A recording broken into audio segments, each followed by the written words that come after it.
Yo, what's up guys, welcome back to another video. This is a reaction to how to spend 3 perfect days in San Diego, or in other words, exploring San Diego, and for me, seeing what the city's about, and yeah, just looking more into it, because if I'm honest, I don't really know anything about San Diego. I've heard of it, I've known of this city for a long time, because it's just one of the names that I've just known. Like, I just always thought of California and always having cities that begin with San, like San Francisco and San Jose and all these different places. But San Diego is a place that I've heard of. I've not really seen any of it.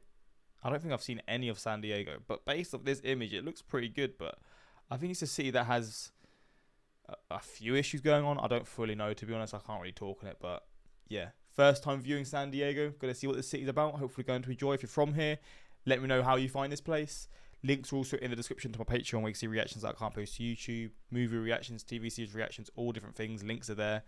But let's see a bit about this city, and I guess what you can do here, because already, man, it's looking good. One thing I guess there's a positive about this place is the weather is absolutely fantastic, but let's jump into this. 3 perfect days in San Diego. In this video, we'll cover the top places you can visit in San Diego if you're only here for a few days. And for San Diegans, these ideas can help inspire a great weekend around the town. To put together this itinerary, we first listed the most essential places to visit, including iconic tourist attractions, theme parks, and the most beautiful places that you don't want to miss. We've organized them into a schedule where you can see the best of San Diego without having to rush between locations or travel too far.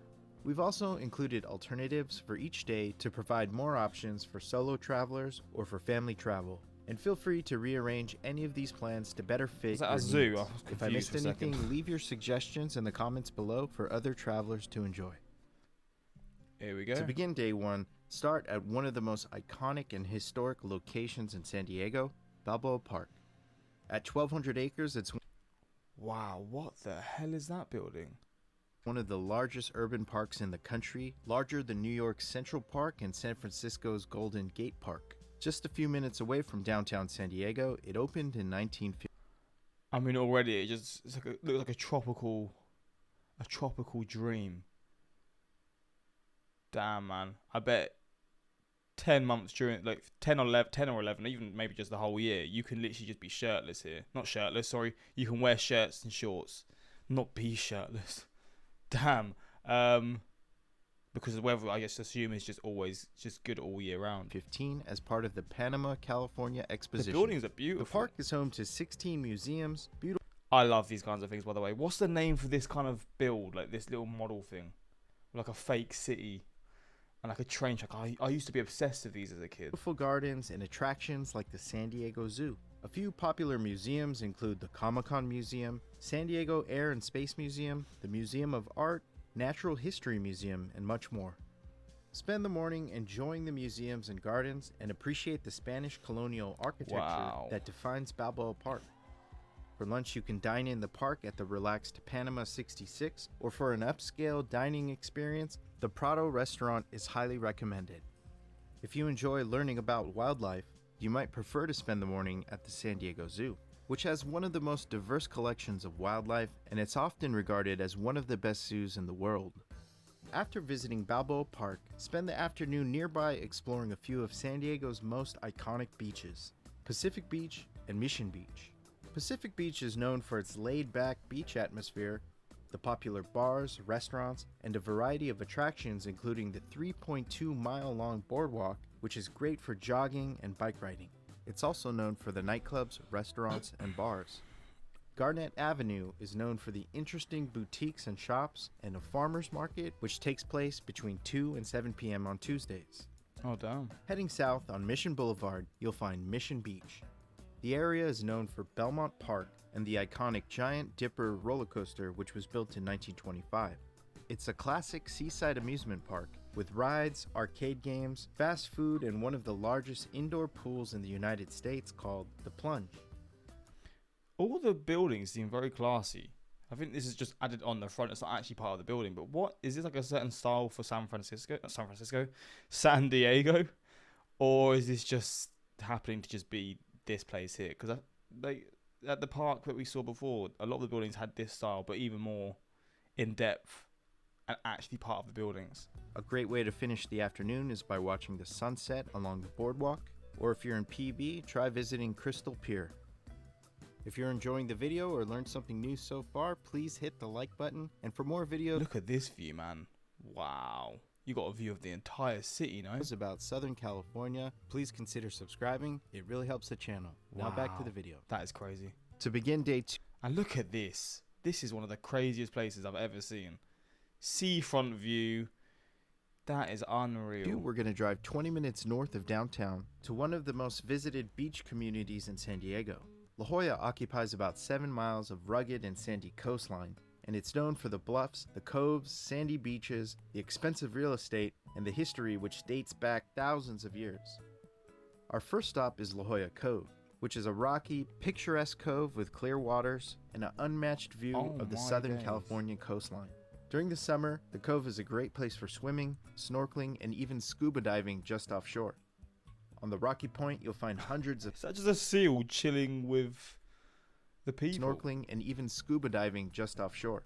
Oh god. On the rocky point, you'll find hundreds of sea lions resting on the rocks. And the cove is a close walking distance to many popular attractions, including Scripps Park, which is perfect for picnics, the La Jolla Coast Walk Trail, which travels above the famous La Jolla Caves, and then there's Sunny Jim Sea Cave, which has a staircase leading down a tunnel to the water's surface. And there's downtown La Jolla, known for shopping, boutiques, art galleries, and fine dining. A short walk south is the Children's Pool, which is known for its concrete seawall.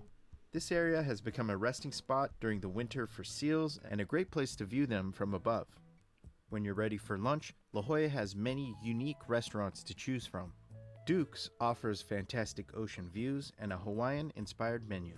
George's at the Cove is known for its modern California cuisine. There's local favorites like the Taco Stand, a casual spot for authentic Mexican tacos, and El Pescador Fish Market, which offers a variety of fresh seafood. See, what I'm taking from this, right, is obviously when I go on holiday to places, you're going to beach resorts or you're going to just beaches to try and enjoy the sun. You want to have all these sort of restaurants on the coast that you can enjoy. You have this throughout the US, like on the coastal, like I'd say probably like 70% of coastal cities or towns or whatever throughout the US, you have all these options, which it also goes it goes to make sense as to why a lot of Americans just travel within the US, because you've got so many options. Like when me and my girlfriend travel, we specifically go to places where we can have sun and beach and just guaranteed basically no like bad weather, good food. But you've got all of this, and it's probably even better. It's probably more enjoyable to do it somewhere like here, because I feel like the food, for example, is guaranteed to just be better food, because the US just smashes it when it comes to that. Whereas where I've been before, like Malta, for example, it was pretty hit or miss with the food. Great place, the beaches were incredible, but this is just, I feel like the US just has a lot more of a guarantee that the food is just going to be banging pretty much. But then the actual coastal lines, the coastal, like the beaches, the stuff you can do, the weather, it just makes sense as to why Americans just travel to these places, because there's just so many options, whether it's the East Coast or the West Coast, whereabouts on the coastal areas, depends on the time of the year, because if it's the summer, you can probably go all the way north, either side, either coast, west or east, east or west, and yeah, just enjoy different coastal regions and stuff. It's just crazy, man. The US has got so many things to do. In the afternoon, head to the Salk Institute, an architectural marvel and research center. It's known for their travertine courtyard divided by a narrow channel called the River of Life that appears to reach to the horizon. Take a walk and explore the beautiful architecture and ocean views. And you can visit the facility free of charge by signing up for an appointment on their website. What the hell? Afterwards, stop by the Torrey Pines Glider Port just a few hundred feet down the road. The glider port has one of the most breathtaking views of the coast, sitting on a sandstone bluff nearly 400 feet above the beaches below. You'll often see paragliders traveling up and down the coast, taking advantage of the sea winds. You can even schedule to fly with a trainer and experience the flight yourself. If you enjoy hiking, nearby is the Torrey Pines State Natural Reserve. The reserve is known for the beautiful seaside trails which lead from the bluffs to the beach. This is a wonderful place to enjoy some of the untouched nature of Southern California. As an alternative, if you're traveling with family, you might consider visiting La Jolla Shores, which is ideal for an afternoon of beach activity. The long sandy beach is a great place to take a walk, play beach volleyball, have a picnic at the park, and the waves are perfect for bodyboarding and surfing. And for an educational experience, just above the beach is the Birch Aquarium, a world-class aquarium with marine exhibits and an incredible variety of sea life. To end the day, enjoy a sunset at the beach or on the cliffs overlooking the Southern California coastline. What a view. On day 3, start the morning by visiting Old Town San Diego. Old Town is considered the birthplace of California, and it's the site of the first permanent European settlement on the West Coast. Damn. Old Town State Park has 32 historic sites with a mixture of shops, restaurants, and attractions. These include the Whaley House, which is also known as America's most haunted house. There's Washington Square Park, the town's historic center lined with sites and shops and historic buildings. There's Heritage Park, which is home to many Victorian-era homes. And Look at these style of homes. Oh my days. Presidio Park high above, where you'll find the Junipero Serra Museum. Old Town hosts annual celebrations including Cinco de Mayo and Dia de los Muertos. We have a full video of all the best things to do in Old Town, and you can find the link in the description below. For lunch, try some authentic Mexican cuisine at restaurants like Cafe Coyote, known for its traditional Mexican food and lively atmosphere, or Old Town Mexican Cafe, a great spot for Mexican cuisine and handmade tortillas. Oh man. In the afternoon, explore the best of Coronado and downtown San Diego by taking a short trip on the Coronado Ferry. Start by parking near the Coronado Ferry landing. Here you can enjoy the seaside shops before taking the Coronado Ferry across the bay to the Convention Center landing. This is also a great way to get to the Convention Center during events like Comic-Con. From there, you can walk north along the Embarcadero to Seaport Village. Seaport Village is a waterfront shopping and dining district in downtown San Diego. It has over 70 retail shops, galleries, and restaurants, and there's a wide range of things to do. It's a great place to buy souvenirs, grab some coffee, or dine at one of the waterfront restaurants. It's a family-friendly location, home to a historic carousel, and there's live music and performers here on the weekend. From there, it just seems like you can have such a good time here. We've not even really, we've just sort of been looking at, all sort of things that you can do involving, the beach and exploring, the history and stuff. We're not even really looking into, I guess this is probably actually the busiest part of the city, realistically, because most people are going to be trying to enjoy their time by going to the beach and stuff. But we've not really looked into, when I say the center of the city, I guess the business district, I'm always fascinated by how the city is, with the massive buildings and stuff. But I guess with a place like San Diego, that's not really the focus. You've got all this stuff that you can do to enjoy your time and enjoy the food, enjoy the sun, all these different options and things to do. Continue north along the Embarcadero to explore Tuna Harbor, which has some great photo opportunities. It's home to statues and that's a mad statue, just huge memorials, including the famous Unconditional Surrender statue. This is also where you'll find the USS Midway, a historic naval aircraft carrier museum, and the longest serving. Midway's here. That is really cool. And this guy is active, man. Shout out to him. Historic naval aircraft carrier museum, and the longest serving aircraft carrier of the 20th century. If you have a chance to explore the museum, they have a great audio guided tour. That's cool. Afterward, walk another block north to the Broadway Pier and take the return trip back to the Coronado Ferry landing.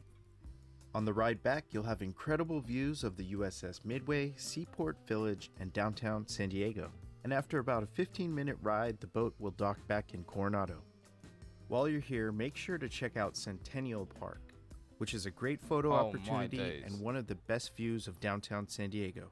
From here, a short drive west along Orange Avenue will take you through downtown Coronado to Coronado Beach and the Hotel del Coronado. Coronado Beach is a 1.7-mile long, wide stretch of sandy beach.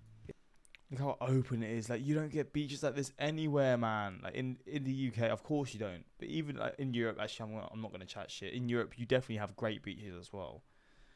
But this is the perfect beach. It's just sandy, and it just looks like there's purely just sand here. It's so much space. And then yeah, you can just go and chill in the water. God damn, a beach like this, just imagine that on your doorstep. You can just go here whenever you want. It's often voted as one of the most beautiful beaches in the United States. On the north end is a popular dog beach, and all along the shore are beautiful areas to set up beach chairs and enjoy a day near the water. Near the southern edge of Coronado Beach is the Hotel del Coronado, a That's pretty cool. historic beachfront hotel built in 1888. Known for the Victorian-era architecture, it's been a filming set for several movies. The hotel has hosted celebrity guests, presidents, and royalty. In my opinion, this is one of the most beautiful places in San Diego to enjoy the afternoon and watch the sunset. I recommend bringing a picnic lunch or takeout and enjoying it along the beach. For dinner, there are plenty of amazing restaurants in Coronado. I personally like the Sun Deck, which is a perfect spot for dinner with stunning ocean views. Finally, enjoy one of Coronado's beautiful sunsets to close out day 3. We have full videos about all of the individual locations mentioned in this video, and we'll put them in the description. This is just touching the surface, realistically. It really is just touching the surface. I feel like there's so many things you can do here. Damn. Get over the sticker shock if you're not from California. And if you can do that, then you will love San Diego. What does he mean? Sticker shock. I don't really know what he means by that.